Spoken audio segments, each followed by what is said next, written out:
Hola amigos de Materia Oscura. Hoy vamos a hablar de un tema que me habéis pedido bastantes veces en los comentarios y es de galaxias. No solo de galaxias como la nuestra, que es la Vía Láctea, sino de colisiones de galaxias, que es una cosa un poco más emocionante.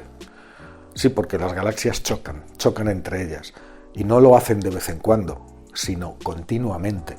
Si pudiéramos pasar una moviola hacia atrás, la historia del universo, y verlo en una pantalla a cámara rápida, veríamos que las actuales galaxias grandes como la nuestra, en el pasado, chocaron con un montón. O sea, lo veríamos justamente al revés, ¿no? Veríamos como pequeños trozos separándose en lugar de uniéndose, ¿no? Pero es que en el futuro también va a haber colisiones de galaxias, contra pequeñas y contra grandes, ahora lo contaremos. Lo primero, para centrarnos, vamos a ver qué es exactamente una galaxia. Una galaxia podríamos denominarla que es como la unidad mínima de materia, de masa, en el universo. Es como una isla. De hecho, al principio, cuando se descubrieron, fijaros qué bonito las llamaban universos isla, porque parecían enormes islas, todas llenas de estrellas. Había muchas, pero muy aisladas las unas de las otras, con inmensos vacíos en medio, ¿no? Universos isla. Nosotros vivimos en uno de esos antiguos, como se decían, universos isla, que es Andrómeda. Las galaxias son acumulaciones de estrellas, mejor dicho, acumulación de materia. Todo, os lo he contado muchas veces, todo en el universo funciona por la gravedad, por la fuerza de la gravedad. Esa gravedad, esa misma gravedad que hace que las nubes de gas originales, primigenias, las nubes de gas, fundamentalmente hidrógeno, helio y materiales ligeros, se vayan comprimiendo debido a su propia gravedad que va atrayendo a los átomos, se vayan comprimiendo. Al comprimirse se forman estrellas, las estrellas van uniéndose gravitatoriamente también. ¿Y dónde lo hacen? Cuando lo hacen alrededor de enormes agujeros negros, que también van creciendo a base de comer cosas, de tragarse materia o de tragarse otros agujeros negros, pues todas esas estrellas van empezando a girar alrededor de esos grandes agujeros negros supermasivos. No me refiero a agujeritos negros del tamaño estelar, del tamaño de una estrella. Me refiero a gigantescos agujeros negros que tienen millones o miles incluso de millones de veces la masa del Sol. Bien, pues la mayor parte de las grandes galaxias que vemos ahora por ahí arriba son ríos de estrellas girando alrededor de gigantescos agujeros negros. Las galaxias pueden ser de varios tipos. Las hay espirales, como la nuestra, espirales barradas, porque en lugar de tener una espiral propia tienen como una barra y otra barra y otra barra, irregulares, elípticas, en fin, las hay de varias formas. Pero en común, todas las galaxias activas tienen eso, que son enormes acumulaciones de estrellas que se reúnen localmente en un universo mucho más grande alrededor de un agujero negro central. Como pequeño apunte, en el centro de nuestra propia galaxia hay un gran agujero negro que se llama Sagitario A. Y ese agujero negro tiene 4 millones de veces la masa del Sol. A su alrededor estamos girando. Alrededor de nuestra galaxia, de ese agujero negro, se ha formado una especie de bulbo central, que es como una especie de esfera, más bien esférico abultado, ¿no? Alrededor del agujero negro, y ahí es donde se concentra la mayor cantidad de estrellas, por la gravedad del agujero negro, y luego están los brazos espirales, más difusos, más alejados del centro, donde nosotros nos encontramos en uno de los brazos espirales, donde las cosas están bastante más tranquilas y el número de estrellas es mucho menor que en el bulbo. Bueno, pues como todo se mueve, absolutamente todo se mueve, las galaxias también lo hacen. Y las galaxias, fijaros que la historia de la gravedad, que os digo que es una historia de la gravedad, empieza por átomos de hidrógeno y de helio que se juntan y se juntan y se juntan y forman las primeras estrellas, que se juntan y forman las galaxias. Las galaxias también se mueven y se juntan. De hecho, no viajan solas, viajan en grupos. Nosotros, con nuestra Vía Láctea, pertenecemos a un grupo de galaxias, de unas 20 galaxias, que se llama el cúmulo local. Dentro del cúmulo local hay 3 grandes galaxias grandotas, como la nuestra es de las grandotas, que somos nosotros mismos, que es la Vía Láctea, que es Andrómeda, que es, algunos consideraban que era una gemela de la Vía Láctea, es muy parecida, aunque los cálculos indican que es bastante mayor, es mayor que nuestra galaxia, ¿no? La tenemos a 2,5 millones de años luz, es la más próxima de las galaxias grandes que hay, y luego está M33, que también es una galaxia grande, que está más alejada, y el resto son galaxias pequeñas. Esas galaxias pequeñas a menudo son como satélites, galaxias satélite de las grandes. Nosotros tenemos unos cuantos de esos, ¿no? Por ejemplo, las nubes de Magallanes. De hecho, hay algunas teorías que sostienen que las nubes de Magallanes actualmente están empezando a hacer su proceso de fusión, de choque con la Vía Láctea, que de eso hablamos ahora. Bueno, pues esos grupos locales también, hay muchos grupos que tienen varias galaxias cada uno y forman grupos cada vez más grandes, cúmulos y supercúmulos de galaxias que llegan a tener miles de miembros. Así es como se estructura el universo. La cuestión de cómo se formaron las primeras galaxias es una cosa que no está del todo resuelta, porque si lo pensáis bien, en el Big Bang, al principio no había ningún átomo de nada, eran partículas sueltas, protones, neutrones, electrones. Con el calor gigantesco de la explosión, esas partículas individuales y sueltas que no formaban átomos todavía, estaban sometidas a una temperatura, por lo tanto a un nivel de energía tan elevado, tan increíblemente alto, que no podían unirse para formar átomos. Hubo que esperar a que el universo se expandiera más, con lo cual se fuera enfriando, y entonces la energía de atracción de esas partículas formaron los primeros átomos. Pero el material más común y el primero que se formó, que sigue siendo el más abundante, el 99% del universo está hecho de eso, fue el hidrógeno, átomos de hidrógeno. Los átomos más pesados se fueron formando después y ya dentro del corazón de las estrellas, fabricados por los hornos nucleares de las estrellas, como os he explicado en otros vídeos.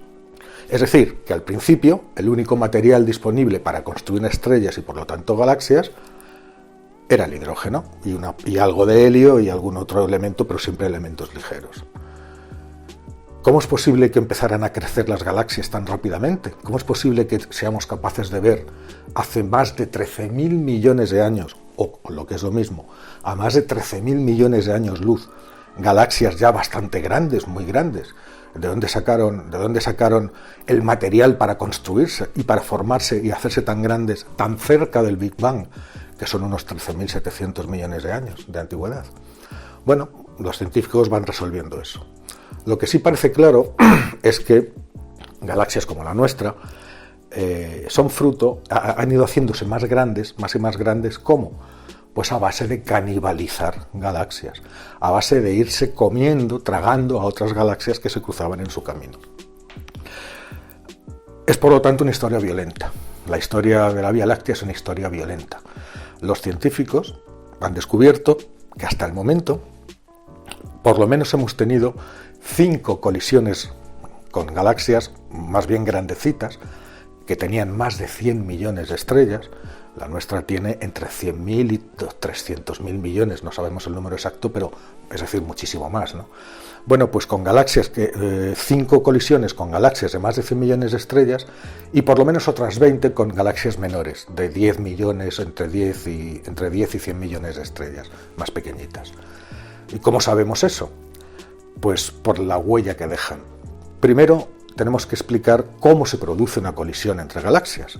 Los que estéis pensando que eso es un choque frontal como 2 locomotoras, pues estáis muy equivocados, porque las galaxias, aunque las veamos brillantes y que parezcan una cosa sólida, en realidad la materia es muy tenue, está muy repartida. De hecho, no hay más que ver la distancia que hay entre una estrella y otra.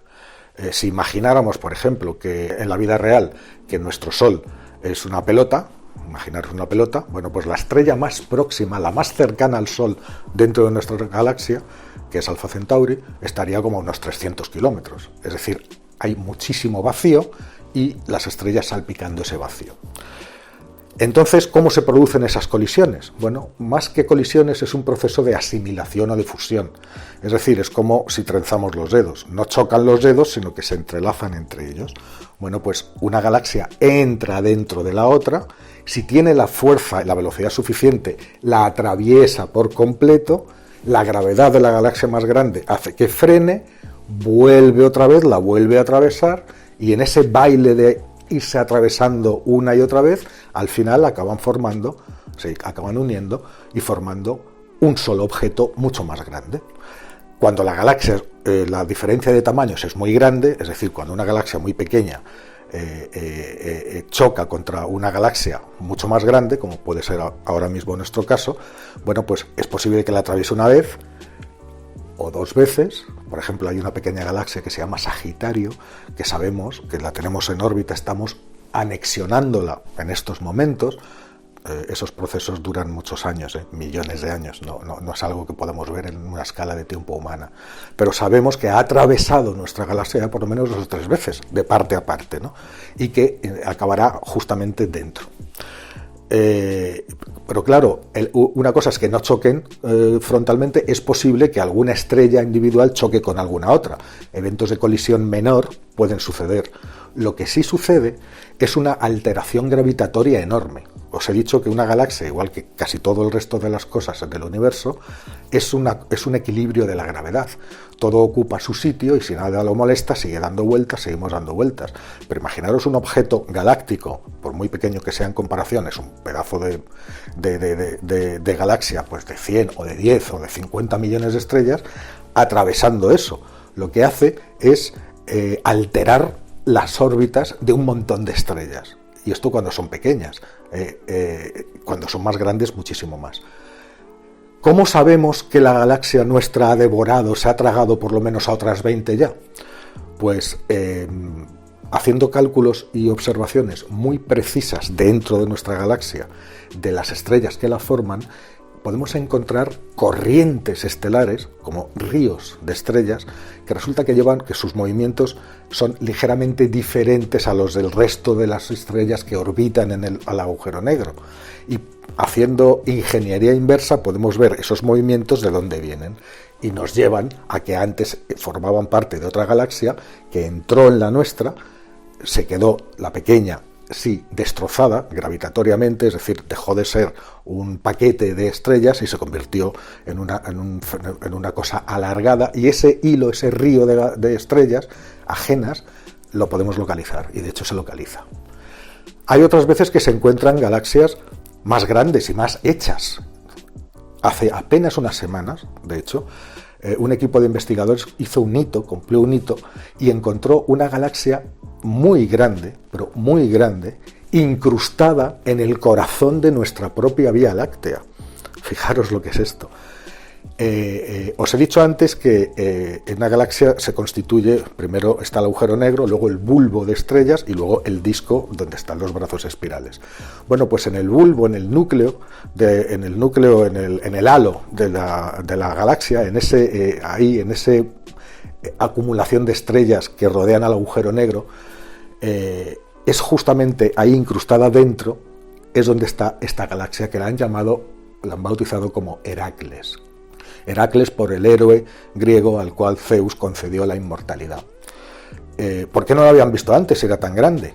Porque es grande. O sea, el porcentaje del número de estrellas que tiene la Vía Láctea está justamente en esa zona, alrededor del centro, en ese bulbo central.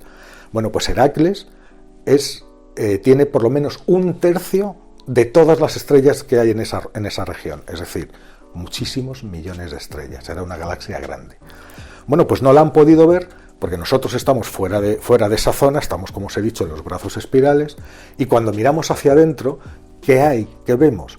Pues vemos que las regiones que según van estando más cerca del agujero negro, hay muchísimas estrellas y una cantidad de nubes de gas y de polvo interestelar, del cual se forman después nuevas estrellas, que hacen como una niebla, como un muro que no nos deja ver a través. Es como querer ver en un muro de niebla, poder ver lo que hay más allá, no podemos ver.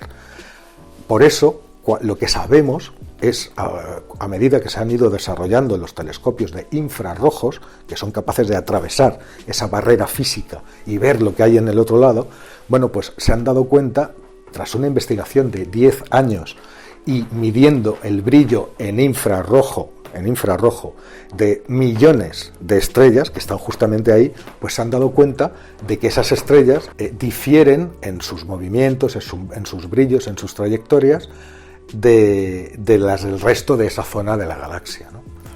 Es un estudio realmente alucinante y forman parte de una colisión que hasta ahora se desconocía y que tuvo lugar hace unos 10.000 millones de años, calculan los investigadores, cuando nuestra galaxia era todavía muy joven.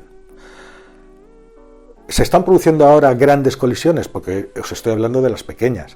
Os estoy hablando de cuando una galaxia grande, como es la nuestra, o otras que tenemos alrededor, se tragan a las que tienen cerca, que son más pequeñitas, a sus galaxias satélites o a otras pequeñas que se encuentran en el camino. Pero ¿qué pasa cuando hay un duelo de titanes? Cuando dos de las galaxias gordas, grandotas, como la nuestra, chocan. Bueno, pues eso también lo tenemos.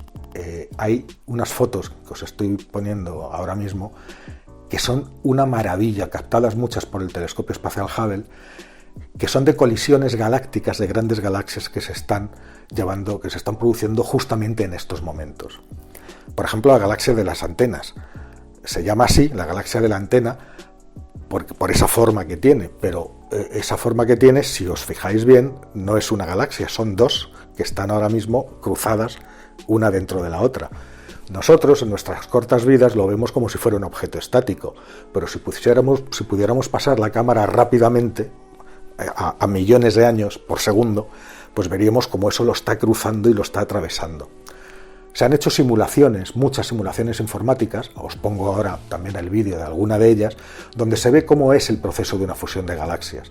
Como veis, una de las galaxias se acerca, atraviesa la otra, después es como si fuera estirando una goma, después la vuelve a atravesar y al final, después de haberse atravesado varias veces, como os he explicado antes, forman un objeto más grande. Fijaros, es como, nosotros podemos estudiar todas las fases de una colisión de galaxias que dura millones de años cada una, pues lo podemos estudiar mirando muchas galaxias. Imaginaros, es como si una mariposa que solamente vive un día, imaginaros un insecto, no una mariposa que solo vive un día y que quisiera describir todas las etapas de la vida de un ser humano, que vive, 100 años. No podría. Entonces, ¿qué hace la mariposa lista?